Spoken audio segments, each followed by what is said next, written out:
Hi guys, good evening. 24 July 2020 హిందూలోని total news analysis చూద్దామండి. ఇక ఏ ఆర్టికల్స్కి ఏ ఎడిషన్లో నుంచి ఏ పేజ్లో తీసుకోవడం అనేది లిస్ట్ కూడా ఇవ్వడం జరిగింది. ఒకసారి చెక్ చేయండి. ఇక మనకు ఫస్ట్ ఆర్టికల్ వచ్చేసి locals markka 6 places for settling Bru refugees. ఈ బ్రూ రిఫ్యూజీస్ గురించి అనమాట. సో ఇప్పుడు మనకు ముఖ్యమైన అంశం ఏంటంటే ఈ బ్రూస్ అనేవాళ్ళు ఒక రెఫ్యూజీ, ఒక తెగకు చెందిన వాళ్ళు అనమాట. వాళ్ళు ట్రైబల్ పీపుల్ అనమాట వీళ్ళు. సో వీళ్ళు ఎక్కడే వాళ్ళు అంటే ఏ రాష్ట్రానికి చెందిన వాళ్ళు అంటే త్రిపురకు సంబంధించినటువంటి వాళ్ళు అనమాట. సో వాళ్ళు అక్కడ కొంత కాలం నుంచి వాళ్ళు అక్కడ వెలివేయబడ్డారు. వాళ్ళు మిజోరంకి పూర్తిగా మైగ్రెంట్ అయిపోయి మళ్ళీ తిరిగి ఆ ప్రదేశానికి రావడానికి ప్రభుత్వం అనేది వాళ్ళకు సానుకూలంగా వ్యవహరించి వాళ్ళ యొక్క హక్కులను కాపాడే విధంగా, వాళ్ళకి ఆర్థిక సాయం ఇచ్చే విధంగా, తర్వాత ఆర్థికంగా చేయూతనిచ్చే విధంగా, దాంతోపాటు ఈ యొక్క ఇళ్ళు కానీ స్థలాలు కానీ అన్నీ ఇచ్చే విధంగా గవర్నమెంట్ అనేది ఒక ఒప్పందం తీసుకొచ్చిందనమాట. సో దానికి సంబంధించి అక్కడ లోకల్గా ఉన్న పీపుల్ ఎవరైతే ఉన్నారో, ఆల్రెడీ త్రిపురలో ఉన్నటువంటి లోకల్ పీపుల్ అనేవాళ్ళు దానికి కొంచెం ఎగనెస్ట్గా వ్యతిరేకంగా ఉన్నారనమాట. వాళ్ళకి ఎక్కువగా ఫండ్స్ అనేవి రిలీజ్ చేస్తున్నారు, ఇక్కడ లోకల్ పీపుల్ పట్టించుకోవట్లేదని చెప్పేసి ఓన్లీ ఒక ట్రైబ్నే వీళ్ళు సపోర్ట్ చేస్తున్నారని చెప్పేసి అక్కడ ప్రాబ్లం స్టార్ట్ అయిందనమాట. సో దానికి సంబంధించిన ఆర్టికల్ అండి, ఒకసారి చూద్దాం. సో ఇక్కడ మనం గుర్తుపెట్టుకోవాల్సింది ఏంటంటే రియాంగా కానీ రీన్ ట్రైబ్ని బ్రూ ట్రైబ్ అంటాం అనమాట. ఇనీషియల్గా బ్రూ రియాన్ ట్రైబ్ అనమాట. అంటే బ్రూన్ రింగ్ ఈ ట్రైబ్ అనేది బ్రూన్ రింగ్ అనే ట్రైబ్ అనమాట. ఈ యొక్క ట్రైబ్ అనేది మనకు చాలా ఇంపార్టెంట్, ఇది గుర్తుపెట్టుకోవాలి. ఎందుకంటే రాబోయే ఏ ఎగ్జామ్లో అయినా సరే ఆ ట్రైబ్ నేమ్ ఇచ్చి ఏ రాష్ట్రానికి చెందింది లేకపోతే మ్యాచింగ్ ఇస్తాడనమాట. సో ఎవరైతే ఈ యొక్క రింగ్ లేదా రింగ్ అనే ఈ ట్రైబ్ని ట్రెడిషనల్గా బ్రూ అని పిలుస్తారనమాట చెప్పడానికి. సో వీళ్ళు ఏంటంటే one of the tribe in త్రిపురలో ఉన్నటువంటి చాలా ట్రైబ్స్లో వీళ్ళు ఒక ట్రైబ్ అనమాట. సో ఇప్పుడు మనం ఏంటి అంటే వీళ్ళకు మన భారతదేశం జనాభా లెక్కల ప్రకారం ఏంటంటే బాగా ఇది హానికరమైన పరిస్థితుల్లో ఉన్నటువంటి ట్రైబ్, అంటే అంతరించిపోవడానికి దగ్గరగా ఉన్నటువంటి ట్రైబ్ అనమాట. సో ఈ యొక్క రిఫ్యూజీ క్రైసిస్ అంటే ఈ యొక్క బ్రూ రీన్ రిఫ్యూజీ క్రైసిస్ అనేది అసలు ఎలా స్టార్ట్ అయిందంటే చూస్తే కనుక, సో ఇనీషియల్గా ఈ ట్రైబ్ గురించి చెప్పాలంటే వీళ్ళు మిజోరంలోను చిట్టగాంగ్ హిల్స్, ఏవైతే బంగ్లాదేశ్ సంబంధించినటువంటి చిట్టగాంగ్ హిల్స్లో వీళ్ళు ఇనీషియల్గా ఉండేవాళ్ళు అనమాట. 1997లో ఏమైందంటే ఈ యొక్క బ్రూ నేషనల్ యూనియన్ ప్రకారం ఆ రిజల్యూషన్ పాస్ చేసి 6th షెడ్యూల్ కింద, అంటే 6వ షెడ్యూల్ కింద మిజోరంలో వీళ్ళకి సపరేట్ అయినటువంటి ఒక అటానమస్ డిస్ట్రిక్ట్ కౌన్సిల్ అనేది వీళ్ళకి ఇవ్వాలని చెప్పేసి అప్పుడు వీళ్ళు కొంచెం పోరాటం చేశారనమాట. సో అప్పుడు అక్కడ లోకల్గా ఉన్నటువంటి ఈ యొక్క మిజోరానికి సంబంధించినటువంటి ఈ మిజో ట్రైబ్స్ అనేవాళ్ళు పూర్తిగా దీన్ని వ్యతిరేకించారనమాట. అక్కడ ఉన్నటువంటి మిజో యొక్క యంగ్ పీపుల్ అందరూ కూడా దీన్ని వ్యతిరేకించడం వల్ల అక్కడ ఏదైతే ట్రైబల్కి సంబంధించినటువంటి గొడవలు అనేవి బాగా జరిగినాయి అనమాట. ఆ కమ్యూనల్ టెన్షన్స్ అనేవి బాగా ఎక్కువ జరగడం వల్ల దగ్గర ఒక 5,000 కుటుంబాలు అనేవి, అంటే కంపరైజింగ్గా 30,000 మంది ఈ యొక్క బ్రూ రియాన్కి సంబంధించినటువంటి ట్రైబల్ పీపుల్ అనేవాళ్ళు 1997లో త్రిపురకి అక్కడి నుంచి వలస వెళ్ళారనమాట. సో అలా వలస వెళ్ళిన వాళ్ళు అక్కడ ఏంటంటే 2010 వరకు చూసుకుంటే కనుక అక్కడ సెటిల్మెంట్ ఇంకా 2010 నుంచి 2014 వరకు ఈ యొక్క రీసెటిల్మెంట్ అనేది జరిగింది. అంటే వాళ్ళు త్రిపురలో వెళ్ళిన వాళ్ళు మళ్ళీ తిరిగి మిజోరంలోకి రావడానికి చూశారు, కానీ కొంతవరకు మాత్రమే వచ్చారనమాట. కానీ 2018లో దీనికి సంబంధించినటువంటి Tripura representative Bru region refugee అనేది మిజోరానికి త్రిపురకు సంబంధించినటువంటి గవర్నమెంట్లకి ఈ యొక్క రిప్రజెంటేటివ్స్ ఆఫ్ బ్రూ రీజియన్స్ అనే రిఫ్యూజీ కింద వీళ్ళని ఏర్పాటు చేయడం జరిగిందనమాట. ఏదైతే ఈ యొక్క ఒప్పందం వల్ల 2018 సంబంధించిన ఒప్పందం అనేది అంత పెద్ద ఒప్పందమేం కాదు, అయినా ఆ ఒప్పందం వల్ల ఏంటంటే ఒక 328 మంది ఎవరైతే ఫ్యామిలీస్ ఉన్నారో మొత్తం 1369 వాళ్ళు మళ్ళీ మిజోరంకి రిటర్న్ అయ్యారనమాట. ఇప్పటికీ వాళ్ళకు అక్కడ ఏంటంటే ఈ యొక్క బ్రూకు సంబంధించినటువంటి ఫ్యామిలీస్ అనేవి కొన్ని ఇంకా కూడా త్రిపురలో సెటిల్ డౌన్ అయ్యే ఉన్నాయన్నమాట.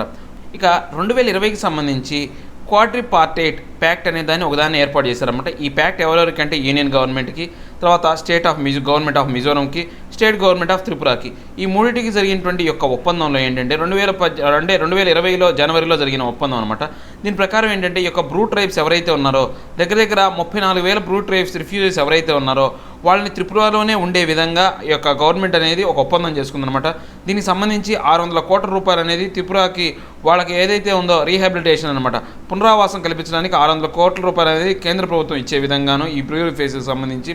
సో దీంట్లో ఏంటి ఈ యొక్క త్రిపురలో వాళ్ళకు ఓటర్ లిస్టులో వాళ్ళకి స్థానం కల్పించే విధంగాను, తర్వాత వాళ్ళ హక్కులు ఏవైతే ఉన్నాయో నార్మల్గా వాళ్ళ రెసిడెంట్స్ కానీ లేదా స్టేట్ గవర్నమెంట్ సంబంధించినటువంటి ఏవైతే వాళ్ళకి ఇవ్వాల్సిన మనం చెప్తాం కదా ఈ యొక్క పబ్లిక్ డిస్ట్రిబ్యూషన్ సిస్టమ్ ద్వారా ఏవైతే వస్తువులు ఉన్నాయో ఆ డిస్ట్రిబ్యూషన్ ద్వారా అన్నీ వచ్చే విధంగా, సో దాంతోపాటు యొక్క సోషల్ వెల్ఫేర్ స్కీమ్స్, తర్వాత ఈ యొక్క సెంట్రల్ గవర్నమెంట్ స్కీమ్స్ అన్నీ కూడా వాళ్ళకి అందే విధంగా, స్టేట్ గవర్నమెంట్ స్కీమ్స్ అన్నీ వాళ్ళకి అందే విధంగా చూస్తున్నారనమాట. దీంతోపాటు ఏంటంటే వాళ్ళకు ఒక 4 లక్షల రూపాయలు ఫిక్స్డ్ డిపాజిట్ అనేది, తర్వాత 5,000 రూపాయలు అంటే ఎయిడ్ అనమాట, పర్ మంత్ వాళ్ళకి 5,000 రూపాయలు డబ్బులు ఇచ్చే విధంగా ఇలా 2 years వరకు వాళ్ళకు ఇక చేయూతనిస్తుంది అనమాట కేంద్ర ప్రభుత్వం అనేది. సో మొత్తం ఇలా చూసుకుంటే వాళ్ళకు 2 yearsలో 1.5 lakh ఎయిడ్ అనేది ఇంకా దేనికంటే వాళ్ళకి ఇళ్ల నిర్మాణం కోసం కూడా డబ్బులు అనేది ఇస్తుంది అనమాట. సో దీనివల్ల ఏంటంటే ఇండిజినస్ నాట్ ట్రైబల్ గ్రూప్స్ ఏవైతే త్రిపురలో ఉన్నాయో ఆ గ్రూప్స్ అన్నీ కూడా పూర్తిగా ఈ యొక్క అగ్రిమెంట్కి అగెనిస్ట్గా ఉన్నాయన్నమాట. ఎందుకని వాళ్ళకు ప్రయోజనం చేయకుండా ఎక్కడో మిజోరం నుంచి వచ్చిన ఈ ట్రైబ్ ఏదైతే ఉందో ఈ బ్రూ ట్రైబ్కి వీళ్ళు ఇంత ప్రయోజనాలు కలిగిస్తున్నారని చెప్పేసి వాళ్ళు చాలా వరకు ఇబ్బంది పడుతుంది, అంటే దాని మీద వ్యతిరేకత ఉన్నారన్నమాట. సో ఈ నాన్ బ్రూస్ ఆఫ్ ద ఏదైతే త్రిపుర వాళ్ళు ఉన్నారో పూర్తిగా ఈ యొక్క 6 ప్లేసెస్లో ఈ సెటిల్మెంట్ని పూర్తిగా వ్యతిరేకిస్తున్నారనమాట. ఈ యొక్క 500 ఫ్యామిలీస్ ఏవైతే ఉన్నాయో ఈ యొక్క 2 సబ్ డివిజన్స్ కింద ఉన్నాయి ఏవైతే ఉన్నాయో వాటిని పూర్తిగా వాళ్ళు వ్యతిరేకిస్తున్నారనమాట. సో బ్రూ లీడర్స్ ఏవైతే ఉన్నారో ఆ గవర్నమెంట్కి సంబంధించినటువంటి హానర్ కావచ్చు లేదా క్వాడ్రిపుల్ అగ్రిమెంట్ ఏదైతే ఉందో వాళ్ళు మమ్మల్ని వ్యతిరేకిస్తున్నారు, ఆ అగ్రిమెంట్కి అనుగుణంగా మాకు ఏదైనా కానీ చట్టం చేసే విధంగా ఆ అగ్రిమెంట్కి అనుగుణంగా మాకు హక్కులు కల్పించే విధంగా ఆ బ్రూ లీడర్స్ అనేవాళ్ళు ఇప్పుడు పోరాడుతున్నారనమాట. సో వాళ్ళు వ్యతిరేకించారు కాబట్టి ఆ వ్యతిరేకతలు ఎదుర్కొనడానికి ఈ యొక్క బ్రూ లీడర్స్ కూడా పోరాటం జరుపుతున్నారు. సో ఇదండి ఈరోజు మనం ఈ యొక్క ఆర్టికల్ యొక్క టోటల్ అనాలిసిస్. నెక్స్ట్ ఆర్టికల్ చూసుకుంటే కనుక ఆల్రెడీ మనం క్యాలిబ్రేటెడ్ బ్యాలెన్స్ అనేది మార్నింగ్ యొక్క హిందూ న్యూస్ అనాలిసిస్లో చూసాం. మార్నింగ్ అనేది దీని గురించి ఇన్ డీటెయిల్గా మనం చెప్పుకున్నాం. సో దీంట్లో ఏంటి అంటే ఈ యొక్క ఎక్స్టర్నల్ అఫైర్స్ మినిస్టర్ అయినటువంటి జైశంకర్ అనే అతను ఈ యొక్క మన భారతదేశం అనేది నాన్ అలైన్మెంట్ మూవ్మెంట్ అంటే నాన్ అలైన్డ్ స్టేట్ లాగా ఉంది, అలాంటి విధానం అనేది ఎప్పుడో పురాతన కాలం లాంటి విధానం, ఆ విధానం అనేది ఇప్పుడు పనికిరాదు, ఇప్పుడు మన యొక్క విధానంలో కొత్త మార్పులు రావాలి. సో యొక్క మల్టీలాటరల్ అయినటువంటి యొక్క విధానాన్ని అందరికీ అనుకూలమైనటువంటి విధానాన్ని మనం అవలంబించాలి అని చెప్పేసి ఆయన చాలా మీటింగ్స్లో చెప్పాడు అనమాట. దానికి సంబంధించిన ఆర్టికల్. సో దీంట్లో మనం ముఖ్యంగా తెలుసుకోవాల్సింది ఏంటంటే నాన్ అలైన్డ్ మూవ్మెంట్ అంటే ఏంటో తెలుసుకోవాలి. ఈ యొక్క నాన్ అలైన్డ్ మూవ్మెంట్ అనేది ఎప్పుడు స్టార్ట్ అయింది, దీంట్లో ఎంతమంది సభ్య దేశాలు ఉన్నారో అవన్నీ కూడా మనం తెలుసుకోవాలన్నమాట. సో ఈ యొక్క నాన్ అలైన్మెంట్ మూవ్మెంట్ అనేది ఎప్పుడు స్టార్ట్ అయిందంటే ఈ యొక్క వలసవాదం అనేది ఎప్పుడైతే కొలోనియల్ సిస్టమ్ ఎప్పుడైతే దెబ్బతిన్నదో, అంటే ఈ యొక్క అన్ని దేశాలకు స్వాతంత్ర్యం ఎప్పుడైతే వచ్చిందో ఆ స్వాతంత్ర్యం వచ్చిన తర్వాత ఆటోమేటిక్గా వలసవాదం అనేది దెబ్బతిందనమాట. సో దానికి సంబంధించి ఆఫ్రికా, ఆసియా, లాటిన్ అమెరికా ఇలాంటి దేశాలన్నీ కూడా ఇండిపెండెంట్గా ఏర్పడినాయి అనమాట. ఇలాంటి ప్రదేశాల్లో ఉన్నటువంటి దేశాలన్నీ కూడా. సో వాళ్ళందరూ కూడా ఒక నాన్ అలైన్డ్ అనమాట. అంటే అప్పుడు అన్నీ కూడా డెవలపింగ్ స్టేట్స్, అన్నీ కూడా వెనుకబడిన దేశాలు, అంటే అభివృద్ధి చెందుతున్న దేశాలు అనమాట.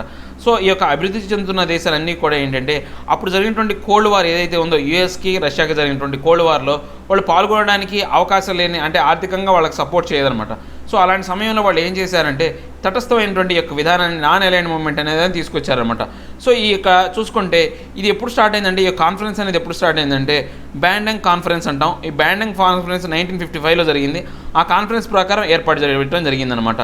దీంట్లో ఏంటి అంటే ఏ కంట్రీ కూడా ప్యాసివ్గానే ఉంటుంది, ఎప్పుడు కూడా యాక్టివ్గా ఉండదన్నమాట. ఏ దేశానికి సపోర్ట్ చేయదు, ఎవరికి ఉండదు. ఇంటర్నేషనల్ పాలిటిక్స్లో ఈ యొక్క రష్యాకి కానీ అమెరికాకి కానీ దేనికి సపోర్ట్ చేయదు అనమాట. సో దీనికి ఏంటి అంటే వీళ్ళ యొక్క ముఖ్య ఉద్దేశం, లక్ష్యం ఏంటి అంటే వాళ్ళ యొక్క గళాన్ని విప్పాలి. దేనికోసం మాత్రం విప్పుతారు వాళ్ళు, డెవలపింగ్ కంట్రీస్ ఏవైతే ఉన్నాయో వాటిని ఎంకరేజ్ చేయడం కోసం, తర్వాత వాటి యొక్క వరల్డ్ అఫైర్స్ సంబంధించినటువంటి యాక్షన్స్ ఏవైతే ఉన్నాయో వాటి యొక్క కోరిక లక్ష్యాలకు అనుగుణంగా వాటిని డెవలప్ చేయడం కోసం మాత్రం వాళ్ళ గొంతును వినిపిస్తారనమాట. సో దీంతోపాటు ఈ యొక్క నాన్ అలైన్డ్ సెంటర్స్ ఏంటి అంటే ప్రపంచం యొక్క శాంతిని అనేవి కోరతాయి అనమాట. అంటే వాళ్ళ యొక్క ఫండమెంటల్ రూల్ ఏంటి అంటే ఒక ప్రాథమికమైనటువంటి నియమం ఏంటంటే ప్రపంచ శాంతిని, పీస్ను కోరటమే అనమాట. నెక్స్ట్ మనం ఇటు చూసుకుంటే ఈ యొక్క దీనికి ఎటువంటి కాన్స్టిట్యూషన్ కానీ, పర్మనెంట్ సెక్రటరీ కానీ, పర్మనెంట్ బాడీ కానీ ఇలాంటిది ఏమీ లేదనమాట. ఒక మామూలుగా నాన్ అలైన్డ్ మూవ్మెంట్ అనే ఒక మూవ్మెంట్ ద్వారా ఏర్పాటు చేయబడిందే కానీ దీనికి కాన్స్టిట్యూషన్ అనేటువంటి ఒక హెడ్ క్వార్టర్స్ కానీ, సెక్రటరీ కానీ అలాంటివి ఏమీ లేవన్నమాట.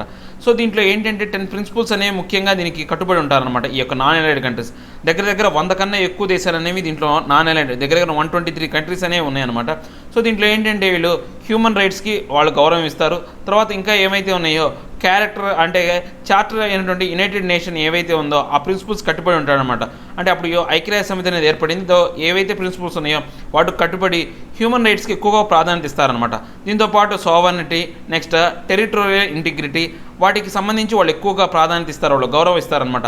సోవర్నిటీ అంటే సార్వభౌమత్వం, తర్వాత యొక్క టెరిటోరియల్ ఇంటిగ్రిటీ అంటే వాళ్ళ ప్రాదేశికంగా వాళ్ళ యొక్క పరిధి ఎంతవరకు ఉందో వాళ్ళ అధికారం ఏదైతే ఉందో దానికి సంబంధించి. సో ఇంకా ఏంటంటే వాళ్ళ అందరినీ సమాన భావంతో జాతి, కుల, మత భేదాలు లేకుండా ఎలాంటి అయినా సరే పెద్దదైనా చిన్న గ్రూప్ అయినా కానీ అందరినీ సమానంగా చూడటం అనేది దీంట్లో ఇంకో ప్రిన్సిపల్ అది.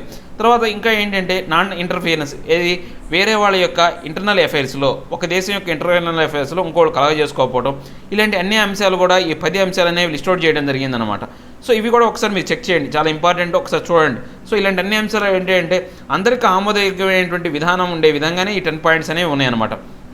సో ఇప్పుడు మనకైనా చూసుకుంటే ఇండియా అండ్ నామ్ అంటే నాన్ అలైన్డ్ మూవ్మెంట్ కింద మన భారతదేశం యొక్క చూసుకుంటే ఇది ప్లేడ్ ఏ డెసివ్ రోల్ అనమాట. అంటే నిర్ణయాత్మకమైన ధోరణి అనమాట. మన భారతదేశం అనేది ఈ యొక్క దాంట్లో ఒక లీడర్ అని చెప్పొచ్చు అనమాట.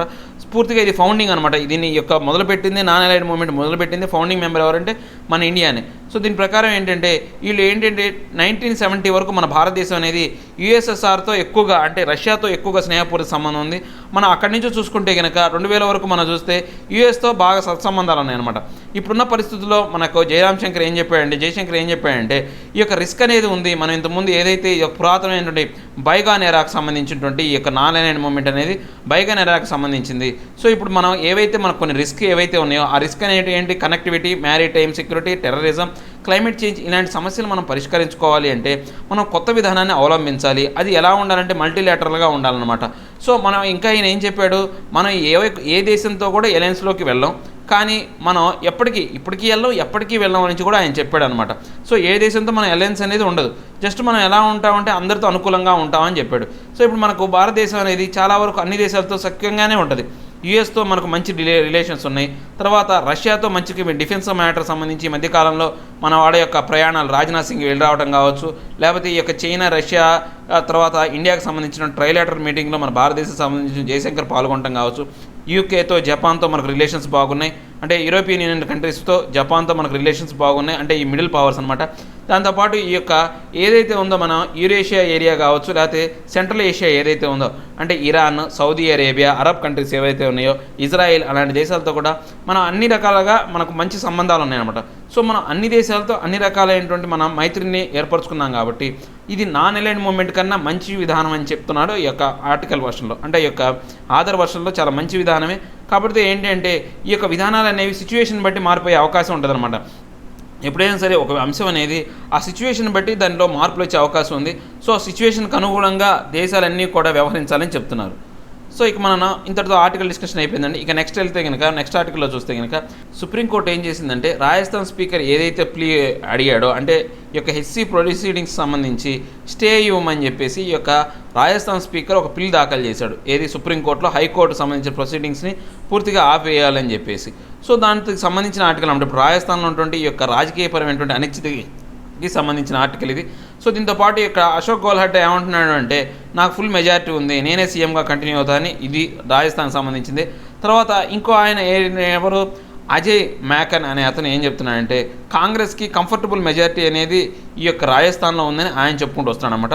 అసలు ఈ వివాదాస్పదమైన అంశం ఏంటి, అసలు ఈ అంశం ఎక్కడ స్టార్ట్ అయిందంటే ఇక్కడ ఎవరైతే డిప్యూటీ సీఎంగా ఉన్నాడో ఈ యొక్క రాజస్థాన్కి ఆ డిప్యూటీ సీఎం అయినటువంటి సచిన్ పైలట్కి ఈ యొక్క సీఎం ఎవరైతే ఉన్నారో అశోక్ గెహ్లోట్ యొక్క పరిపాలన విధానం నచ్చలేదనమాట. సో ఆయన ఏం చేశాడు, హైకమాండ్కి చాలాసార్లు ఆయన బలవంతంగా ఒప్పించాలని అంటే తన యొక్క అసమ్మతిని తెలిపాడనమాట. ఈ యొక్క సీఎం పదవిని వేరే వాళ్ళకి ఇవ్వండి, మార్చండి అని చెప్పేసి ఆయన చెప్పాడు. సో దానికి సంబంధించి కాంగ్రెస్ ప్రభుత్వం ఎటువంటిగా రెస్పాండ్ అవ్వకుండా ఆయన ఈ యొక్క విధానాన్ని తీసుకొస్తే జూలై 13, 14 తారీఖుల్లో ఏంటంటే కాంగ్రెస్ ఒక మీటింగ్ కండక్ట్ చేసిందనమాట. ఆ మీటింగ్లో ఈ యొక్క డిప్యూటీ సీఎం ఆయనకు అనుకూలంగా ఉన్నటువంటి 18 మంది ఎమ్మెల్యేలు అనేవాళ్ళు ఈ మీటింగ్కి అటెండ్ అవ్వలేదు, పూర్తిగా ఆబ్సెంట్ అయ్యారనమాట.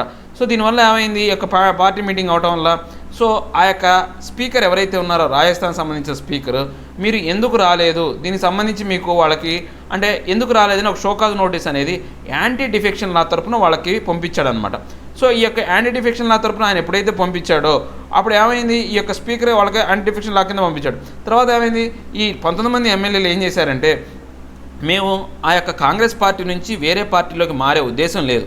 యాంటీ డిఫెక్షన్ లా ఎప్పుడు అప్లికబుల్ అవుతుంది అంటే పార్టీ ఫిరాయింపులు జరిగినప్పుడే. యాంటీ డిఫెక్షన్ లా అంటేనే ఫిరాయింపుల చట్టం అది. ఆ ఫిరాయింపులు జరిగినప్పుడే డిస్కషన్ అంటే ఆ యొక్క ఆర్టికల్ అనేది ఆమోదంలోకి వస్తుంది.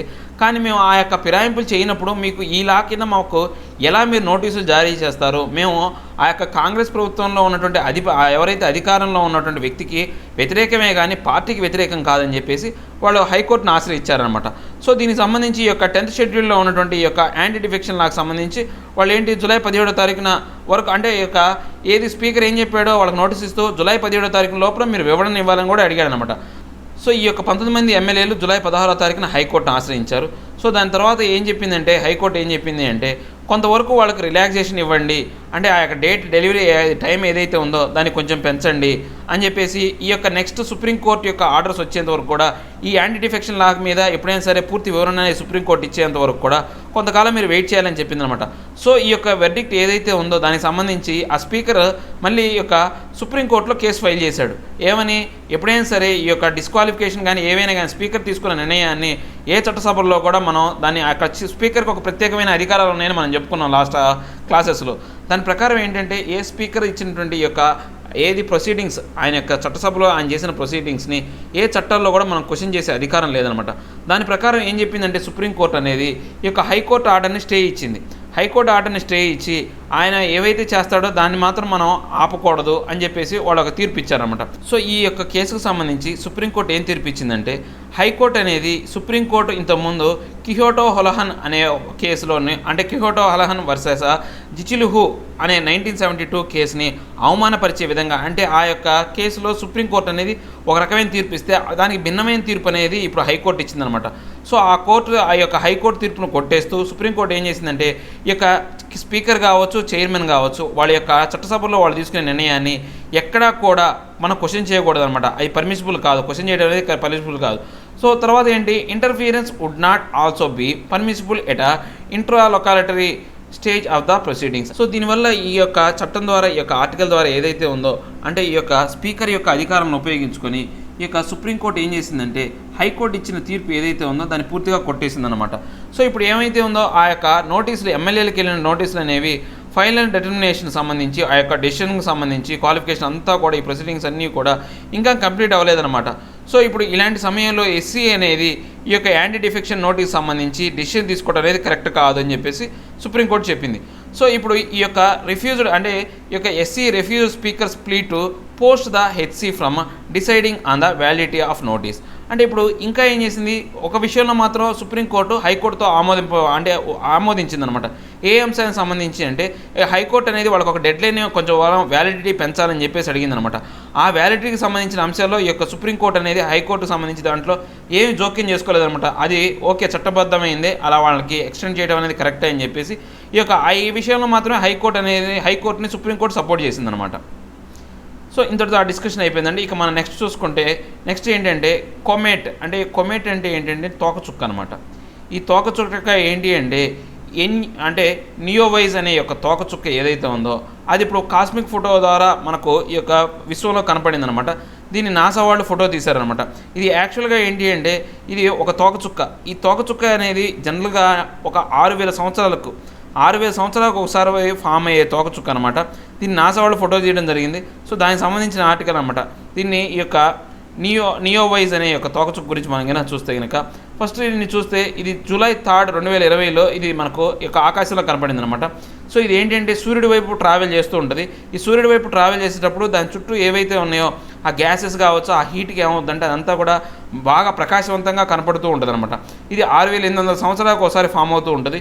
సో అప్పుడు ఏమవుతుందంటే మన భూమికి చాలా దగ్గరగా వస్తుంది. సో వచ్చి ఆ యొక్క సూర్యుడికి కూడా చాలా దగ్గరగా వెళ్తుంది అనమాట. సో ఇది మళ్ళీ మనకు కనపడాలంటే మళ్ళీ 6,800 సంవత్సరాలు అనేది మళ్ళీ వెయిట్ చేయాలి. మార్చి 2020న NASA near earth object wide field infrared survey explorer mission ద్వారా ఈ యొక్క నియోవైజ్ అనే యొక్క మిషన్ ద్వారా దీన్ని కనిపెట్టారు. సో దాని ద్వారా తెలుసుకున్నారన్నమాట ఇది చాలా భూమికి చాలా దగ్గరలో వస్తుంది అని. సో దీని ప్రకారం ఏంటంటే ఇది చాలా ఒక్కోసారి దీని యొక్క ప్రకాశవంతమైనటువంటి యొక్క విధానం చూస్తే ఇది చాలా భూమి కన్నా ఎన్నో రెట్లు లేకపోతే యొక్క గ్రహాల కన్నా ఎంతో పెద్దదిగా కనపడుతుంది అనమాట. సో దీనికి ఈ యొక్క assist of NASA efforts identify and characterise the population of near earth object. So దీనివల్ల ఏంటి అంటే ఈ యొక్క నియర్ ఎర్త్ ఆబ్జెక్ట్కి సంబంధించినటువంటి ఈ యొక్క పాపులరైజేషన్ అంటే అది ఎంత పాపులర్ అనేది మనకు ఇప్పుడు అర్థమైందనమాట ఈ యొక్క ఏదైతే ఈ యొక్క తోకచుక్క వల్ల మనకు. సో దీనికి సంబంధించిన క్వశ్చన్ కూడా ఇవ్వడం జరిగింది. మనం లాస్ట్ నుంచి డిస్కస్ చేద్దాం ఈ క్వశ్చన్స్ అనేవి.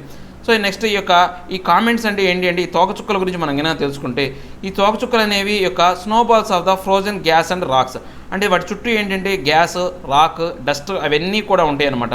ఇవన్నీ కూడా రఫ్లీ the size of the small town ఒక చిన్న టౌన్ ఉన్నంత ఉంటుంది అనమాట. ఈ కొమెట్ అనేది ఈ తోకచుక్క అనేది ఒక చిన్న టౌన్ అంతా ఉంటుంది. కానీ ఈ యొక్క సన్ ఆర్బిట్ చుట్టూ తిరుగుతూ ఉంటుంది అనమాట. ఈ కామెట్ అనే తోకచుక్కలన్నీ కూడా సన్ ఆర్బిట్ చుట్టూ తిరుగుతూ ఉంటాయి అనమాట. సో ఇప్పుడు ఈ యొక్క కామెట్ అనేది ఒకసారి ఈ యొక్క గ్యాస్లు ఇవన్నీ కనుక మనం చూస్తే ఒక పెద్ద గ్రహం ఉన్నట్టు ఉంటుంది అనమాట. గ్రహం కన్నా చాలా పెద్దలాగా ఉంటుంది అనమాట. దీని యొక్క ప్రకాశవంతమైనటువంటి ఒక తోక ఒకటి ఉంటుంది కాబట్టి దీని తోకచుక్క అని మనం మామూలుగా తెలుగులో పిలుస్తారనమాట. సో దీని యొక్క అంటే చాలా వేల కిలోమీటర్ల దూరంలో ఇవి ఫామ్ అవుతూ ఉంటాయి అనమాట. సన్ దగ్గర నుంచి కొన్ని మిలియన్ల కిలోమీటర్ల దూరంలో ఇవి ఫామ్ అవుతూ ఉంటాయి అనమాట. సో ఈ యొక్క ఆస్ట్రాయిడ్స్ అంటే మనం చూస్తే కనుక మనకు ఆల్రెడీ ఆస్ట్రాయిడ్స్ గురించి తెలుసు. ఈ ఆస్ట్రాయిడ్స్ అనేవి ఎక్కువగా జనరల్గా ఏంటంటే మార్స్కి జూపిటర్కి మధ్య ఉన్నటువంటి ఈ యొక్క ఆ ఖగోళ వస్తువులు ఇవన్నీ ఆస్ట్రాయిడ్స్ అంటే ఖగోళమైన వస్తువులు అనమాట, ఖగోళపరమైనటువంటి వస్తువులు. ఇవి ఏంటి అంటే ఒక చిన్న గ్రహాల చుట్టూ తిరుగుతున్నట్టు సూర్యుడు చుట్టూ తిరుగుతూ ఉంటాయి అనమాట. సో ఇవి ఏంటి ప్లానెట్స్ కన్నా చిన్నగా ఉంటాయి. ఇందాక మనం ఆ యొక్క ఏవైతే కొమెట్ అనేవి ప్లానెట్ కన్నా ఒకసారి పెద్దగా ఉంటాయని చెప్పాం, కానీ ఇవి చాలా ప్లానెట్ కన్నా చాలా చిన్నగా ఉంటాయి అనమాట. ఇవి మామూలుగా ఏంటంటే మార్స్కి జూపిటర్ మధ్యలో ఒక బెల్ట్ రీజియన్లో ఫామ్ అయి ఉంటాయి అనమాట. సో మనం నెక్స్ట్ క్వశ్చన్ చూస్తే ఎల్ఎస్ అసెంబ్లీ పుట్ ఆఫ్ అంటే ఇప్పుడు ఈ యొక్క లోక్సభకు సంబంధించి తర్వాత అసెంబ్లీకి సంబంధించినటువంటి ఈ యొక్క బైపోల్స్ అనేవి మళ్ళీ స్టార్ట్ అవుతున్నాయి అనమాట. అంటే ఈ మధ్యలో కాలంలో కొన్ని స్థానాలు అనేవి ఖాళీ అయినాయి అనమాట. ఆ వెకేట్ అయిన స్థానాలకి మళ్ళీ ఈ యొక్క ఎలక్షన్ అనేవి కండక్ట్ చేస్తున్నాను అనమాట. సో దానికి సంబంధించిన ఆర్టికల్ అనమాట. ఇదేంటంటే part 9 of the representation of the people act 1951 కింద బై ఎలక్షన్స్ అనేవి వేడివేడికి జరుపుతారు. అంటే కౌన్సిల్ ఆఫ్ స్టేట్స్కి, స్టేట్ రాష్ట్రాల యొక్క కౌన్సిళ్ళకి, లోక్సభకి, తర్వాత state legislative అసెంబ్లీస్కి, next state legislative కౌన్సిల్కి. Council of states అంటే ఏంటి? రాజ్యసభ అని. లోక్సభ అంటే మనకు తెలుసు కదా, ఎంపీ స్థానాలు. సో ఈ యొక్క ఆర్టికల్ 147 అనమాట, సెక్షన్ 147 కింద ఈ యొక్క ఏది పీపుల్ రిప్రజెంటేషన్ ఆఫ్ యాక్ట్ ఏదైతే ఉందో, రిప్రజెంటేషన్ ఆఫ్ పీపుల్ యాక్ట్ 1951 కింద 147 సెక్షన్ 147లో అయితేనేమో కౌన్సిల్ ఆఫ్ స్టేట్స్ అంటే రాజ్యసభ, 149 అయితేనేమో లోక్సభ, తర్వాత 150 అయితేనేమో ఈ యొక్క స్టేట్ లెజిస్లేటివ్ అసెంబ్లీస్కి, నెక్స్ట్ 151 ప్రకారం అయితే కౌన్సిల్ ఏవైతే ఉన్నాయో మనం ఎమ్మెల్సీలు అంటాం కదా, ఆ ఎమ్మెల్సీలు జరుగుతుంది అనమాట. సో ఎప్పుడైనా సరే ఈ యొక్క ఎలక్షన్ అనేవి ఎప్పుడైతే ఖాళీలు ఏర్పడతాయో వాటికి ఆ ఖాళీలని భర్తీ చేయడం కోసం బై ఎలక్షన్స్ అనేవి వస్తాయి అన్నమాట. సో ఇవి ఏంటి అంటే కొంతమందికి మాత్రం ఇవి నా యొక్క వేకెన్సీస్ అనేవి అంటే 1 ఇయర్ అంటే ఎప్పుడెప్పుడు ఈ యొక్క బై ఎలక్షన్స్ అనేవి అప్లికబుల్ కావంటే ఒక అతను ఎలక్ట్ అయిన తర్వాత 1 సంవత్సరం లోపే అతని యొక్క చనిపోవడం కానీ లేకపోతే అతని ఆ పదవిలోంచి బయటికి రావడం కానీ ఏదైనా జరిగిందనుకోండి, అలాంటి సమయంలో ఏంటంటే ఈ యొక్క బై ఎలక్షన్స్ అనేవి ఉండవు. 1 ఇయర్ ఖచ్చితంగా దాటాలన్నమాట. కొన్నిసార్లు అంటే అత్యవసర పరిస్థితుల రీత్యా ఎలక్షన్ కమిషన్ అనేది అక్కడ ఎలక్షన్ జరపలేమనేది నిర్ణయిస్తుంది అనమాట. అలాంటి సమయాల్లో తప్ప మిగతా ఏ సమయాల్లో అయినా సరే ఈ యొక్క బై ఎలక్షన్స్ అనేవి సర్వసాధారణంగా వస్తూనే ఉంటాయి అన్నమాట. సో దీనికి సంబంధించి ఏంటంటే మనకు 147 ఇలా ఏవేవి క్లాజులు ఉన్నాయి అంటే దాని ప్రకారం ఏవేవి చెప్పారు, రాజ్యసభ మెంబర్లకి ఎలా, తర్వాత లోక్సభ మెంబర్స్కి ఎలా. 149 అనేది ఇప్పుడు మనం చెప్పుకున్నాం కదా, 150 అయితేనేమో ఏవైతే స్టేట్ లెజిస్లేటివ్ అసెంబ్లీస్. సో 151 వచ్చేసి మనకు కౌన్సిల్కి సంబంధించినటువంటి ఎలక్షన్స్ అన్నీ కూడా ఇవ్వడం జరిగింది, ఒకసారి చెక్ చేయండి. సో మనం నెక్స్ట్ చూసుకుంటే credit platform for MSMEs take shape. ఈ యొక్క ఎంఎస్ఎంఈస్ అనే వాటికి ఏంటంటే కొంత చేయూతనిచ్చే విధంగా కేంద్ర ప్రభుత్వం సహకరించే ఒక అవకాశం ఉందన్నమాట. వాటికి సంబంధించి చాలా వరకు ఇప్పుడు ఏంటంటే ఈ యొక్క ఏదైతే మీడియం స్మాల్ అండ్ అంటే micro small and medium industries ఏవైతే ఉన్నాయో, ఎంటర్ప్రైనర్స్ ఏవైతే ఉన్నాయో అవి పూర్తిగా దెబ్బతింటున్నాయి అన్నమాట. వాటిని దెబ్బతినకుండా ఇండియాకు సంబంధించినటువంటి India software product industry round table అనేది ఈ ఐస్పిరిట్ అనే ఒక ఏదైతే ఉందో ఆ స్పిరిట్ అనేది ఇప్పుడు దీనికి సపోర్ట్ చేసే విధంగా ఉందన్నమాట, వీళ్ళకి ఫండింగ్ ఇచ్చే విధంగా ఉందన్నమాట. మన భారతదేశంలో మొత్తం ఇవి చూసుకుంటే 83.38 మిలియన్ల ఎంఎస్ఎంఈస్ ఉన్నాయన్నమాట. అంటే micro small and medium entrepreneurs అనేవి 33.38 మిలియన్లు ఉన్నాయి. ఇది మొత్తం చూసుకుంటే మన మ్యానుఫ్యాక్చరింగ్ ఇండస్ట్రీలో 45% షేర్ వీటిదే. దాంతోపాటు ఈ యొక్క ఎక్స్పోర్ట్ సంబంధించి విదేశాలకు ఎగుమతులు చేసే దాంట్లో 40% పార్ట్నర్షిప్ ఇదేందే. మన భారతదేశ జీడిపిలో దీని యొక్క కాంట్రిబ్యూషన్ అంటే 28% అనమాట. ఇలాంటి వాటికి ఏంటంటే ఫండింగ్ అనేది అవసరం అనమాట. ఇవి నిలదొక్కోవాలంటే ఫండింగ్ అనేది అవసరం. సో దానికి సంబంధించి ఏంటి అంటే ఈ యొక్క ఐస్పిరిట్ అనే ఏదైతే ఉందో, ఎవరైతే ఆ యొక్క సంస్థ అంటే ఈ యొక్క ప్రైవేట్ ఆర్గనైజేషన్ అనేది దీని డెవలప్మెంట్ కోసం ఫండ్స్ అనేది ఇవ్వాలని చూస్తుంది అనమాట. జనరల్గా ఇలాంటి ఫండ్స్ అనేది ఎవరికైనా ఇచ్చారంటే ఎంఎస్ఎంఈస్కి వస్తాయి. ఎంఎస్ఎంఈస్ దగ్గర నుంచి వీళ్ళకు ఎవరైతే వాళ్ళు ఇస్తారో వాళ్ళ దగ్గర నుంచి ఎంఎస్ఎంఈస్ వాళ్ళు తీసుకుంటారనమాట. సో దీనికి సంబంధించి యొక్క ఓపెన్ క్రెడిట్ అనేది అంటే ఓపెన్ క్రెడిట్ ఎనేబుల్మెంట్ అనే నెట్వర్క్ అనేది తీసుకొస్తున్నారనమాట. అంటే ప్రతి ఒక్కళ్ళు అప్పులు ఇచ్చే విధంగా ప్రతి ఒక్కళ్ళకి అంటే ప్రభుత్వమే కాకుండా మిగతా ఏవైతే ఉన్నాయో అవన్నీ కూడా ఓపెన్ క్రెడిట్ ఎనేబుల్మెంట్ నెట్వర్క్ అనే దాన్ని ఏర్పాటు చేస్తారు. దీని ప్రకారం ఒక సామాన్యుడు కూడా వీళ్ళకు ఏది అప్పులు ఇచ్చే విధంగానో లేకపోతే వాళ్ళకి ఫండింగ్ ఇచ్చే విధంగానో చూడటమే దీని యొక్క ముఖ్య ఉద్దేశం అనమాట. సో ఇవండి ఇంతటితో ఈరోజు మన ఆర్టికల్ డిస్కషన్స్ అనేవి యొక్క టోటల్ హిందీ న్యూస్ అనాలిసిస్ అనేది కంప్లీట్ అయింది. ఇక మనం ఈ యొక్క సెషన్లోనే లాస్ట్ ఫేజ్ అయినటువంటి ఈ యొక్క క్వశ్చన్ డిస్కషన్ అనేది చేద్దాం. ఇక ఫస్ట్ క్వశ్చన్ అంటే మనం ఇందాక కొన్ని క్వశ్చన్స్ అనేవి మిస్ చేయడం జరిగింది. సో వాటిని ఒకసారి చెక్ చేద్దాం. ఇక మనం ఫస్ట్ క్వశ్చన్ చూస్తే what is are common to the 2 objects of a space known as a comet and asteroid. ఆస్ట్రాయిడ్కి కామెట్కి, ఆస్ట్రాయిడ్ అంటే మనం ఇందాక చెప్పుకున్నాం కదా ఒక పర్టికులర్ అంటే ఏదైతే ఉందో మార్స్కి తర్వాత జూపిటర్కి మధ్యలో ఉన్నటువంటి పర్టికులర్ ఉన్నటువంటి వాటిని అంటే ఖగోళ వస్తువులు అన్నాం. ఆ ఖగోళ వస్తువులకి తోకచుక్కకి ఉన్నటువంటి కామన్ పాయింట్స్ ఏంటో చెప్పమంటున్నాడు. Both are made up of frozen gases, rock and dust. ఈ యొక్క ఏవైతే కొమెట్లు మాత్రమే మనకు ఈ యొక్క ఫ్రోజన్ గ్యాసెస్, రాక్, డస్టులతో ఏర్పాటు చేయడం జరుగుతుంది. ఈ యొక్క ఆస్ట్రానమర్ బాడీ ఏవైతే ఉన్నాయో, ఆస్ట్రాయిడ్స్ ఏవైతే ఉన్నాయో అవి డైరెక్ట్గా మన గ్రహాల లాంటి బాడీ అనమాట. సో ఈ స్టేట్మెంట్ అనేది తప్పు, రెండూ కాదు, ఓన్లీ కొమెట్ మాత్రమే correct. Both orbit the sun, రెండు ఆ సన్ చుట్టూ తిరుగుతాయి, ఇది కరెక్ట్, రెండు సన్ చుట్టూ తిరుగుతాయి. Both develop tail as they approach the sun, అవి సూర్యుడి దగ్గర పోయేసరికి వాటికి తోక అనేది పెరుగుతున్నాం. ఈ ఓన్లీ కొమిట్ అంటే కొమిట్ అంటేనే తోక చుక్క. సో ఈ యొక్క ఇది కొమిట్కి మాత్రమే కరెక్ట్ అనమాట. సో ఇది రాంగ్ ఆప్షన్. సో మనకు రైట్ ఆప్షన్ వచ్చేసి only 2 is the correct answer. So మన నెక్స్ట్ క్వశ్చన్, సెకండ్ క్వశ్చన్ చూస్తే ఆల్రెడీ ఇప్పుడు చెప్పింది ఇది. నెక్స్ట్ సెకండ్ క్వశ్చన్ చూస్తే, as per the representation of people act 1951 by elections can be conducted for which of the following officers. అంటే ఇక్కడ ఏవైతే by elections అనేవి అంటే మనం ఏంటి పీపుల్ రిప్రజెంటేషన్ యాక్ట్ కింద బై ఎలక్షన్స్ అనేవి యొక్క 1951 కింద ఏ సంస్థలకి యొక్క బై ఎలక్షన్స్ అనేవి ఇవ్వడం జరుగుతుంది అన్నాడు. ప్రెసిడెంట్ అనేది ఈ యొక్క పీపుల్ రిప్రజెంటేషన్ యాక్ట్లోకి రావు. మనం ఇందాక 4 చెప్పుకున్నాం. ఏది ఈ యొక్క ఎంపీలు ఏవైతే ఉన్నాయో, రాజ్యసభ ఎంపీలు, తర్వాత లోక్సభ ఎంపీలు, తర్వాత లెజిస్లేటివ్ అసెంబ్లీ, లెజిస్లేటివ్ కౌన్సిల్ అనేది. స్టేట్స్ ఆఫ్ కౌన్సిల్ అంటే మనం ఇందాక రాజ్యసభ అని చెప్పుకున్నాం. States of council, member of parliament, next ఏవైతే మన స్టేట్ అసెంబ్లీస్, తర్వాత స్టేట్ కౌన్సిల్స్ ఏవైతే ఉన్నాయో వాటి 4 మాత్రమే ఈ యొక్క 1951 రిప్రజెంటేషన్ ఆఫ్ పీపుల్ యాక్ట్ కింద ఎలక్షన్ జరుగుతాయని చెప్పాం. ప్రెసిడెంట్ రాడు, దాంట్లో వైస్ ప్రెసిడెంట్ అని రాడు. ఇక్కడ నామినేటెడ్ అంటే nominated members of the Lok Sabha. Nomination అంటేనే ఎలక్షన్ లేకుండా పాల్గొంటారు. సో ఒకళ్ళు నామినేషన్లో ఉన్న వ్యక్తి ఒకళ్ళు చనిపోయాడు అనుకోండి, అతని ప్లేస్లో ఇంకొకటి నామినేట్ చేస్తారని ఎలక్షన్ బెటర్ కదా. సో నామినేటెడ్ అనేది కరెక్ట్ కాదు, అసలు నామినేటెడ్ అనేది అంశమే లేదు. నామినేటెడ్కి ఎలక్షన్సే ఉండవు. నామినేషన్ అంటే ఏంటి, మనం అక్కడ అంటే ఎన్నుకోవడం అనమాట. అతనికి ఏంటి ఊరికి నామినేషన్ చేయడమే వాటిని. సో దీని ప్రకారం ఏంటంటే all 4 are the wrong answer. So none of the above is the right answer. So third question, open credit enable network recently seen in news in the context of MSMEs. MSMEs గురించే కదా open credit enablement network అనేది, వాళ్ళకి అప్పులు ఇవ్వడం గురించి అనమాట. So next question మనం చూస్తే ఫోర్త్ క్వశ్చన్, బ్రూట్ రైప్. ఇందాకలే మనం చెప్పుకున్నాం బ్రూట్ రైప్ often in news due to the refugee crisis in Tripura. ఈ త్రిపురకు సంబంధించినటువంటి రిఫ్యూజీ క్రైసిస్ అనమాట. ఇప్పుడు మనకు consider the following statement with reference to the non aligned movement. Non aligned movement కింద మనం చూస్తే the NAM has over 100 member states. అంటే మొత్తం 123 మెంబర్ స్టేట్స్ ఉన్నాయి దీంట్లో. ఇది రైట్ ఆప్షనే. The secretariat of NAM is in the Bandung of Indonesia. బందుంగ్లో, ఇండోనేషియాలోని బందుంగ్లో ఉందన్నాడు. మనం ఇందాకలే చెప్పుకున్న సెక్రటరియట్ కానీ, మెంబర్ కానీ, కమిటీ కానీ ఏమీ లేవు దీనికి అని చెప్పేసి. India has observer status in NAM. Observer status కాదండి, ఇక్కడ సైన్ చేసింది అంటే పూర్తిగా దీంట్లో మెంబర్ అనమాట మన భారతదేశం. ఏది ఫౌండింగ్ మెంబర్ అనమాట మన భారతదేశం అనేది. సో ఇది కూడా రాంగ్. సో మనకి ఏం అడిగాడు, కరెక్ట్ స్టేట్మెంట్ అడిగాడు కాబట్టి only 1 is the right option. So next, consider the following statement with reference to the 10th schedule of the Indian constitution. మన భారతదేశంలో 10వ షెడ్యూల్ ఏం చెప్తుందంటే, it deals only with the disqualification of the grounds of defection. అంతే కదా, ఫిలాయింపుల ద్వారా ఏమైనా జరిగితే దానికి డిస్క్వాలిఫికేషన్ చేయడం, ఇది కరెక్టే.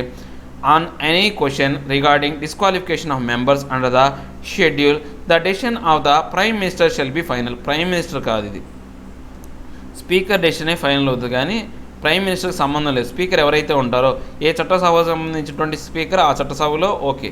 సో ఇది రాంగ్ ఆప్షన్. వాడు ఏమడిగాడు, మనకు కరెక్ట్ ఆప్షన్ అడిగాడు. So only 1 is the right option. So ఇవండి ఈరోజు నా హిందూలోని టోటల్ న్యూస్ అనాలిసిస్. నా ఎక్స్ప్లెనేషన్ మీకు నచ్చినట్టయితే లైక్ చేయండి, షేర్ చేయండి. మీరు ఏదైనా చెప్పాలనుకుంటే కింద కామెంట్ రూపంలో తెలియజేయండి. Thank you very much.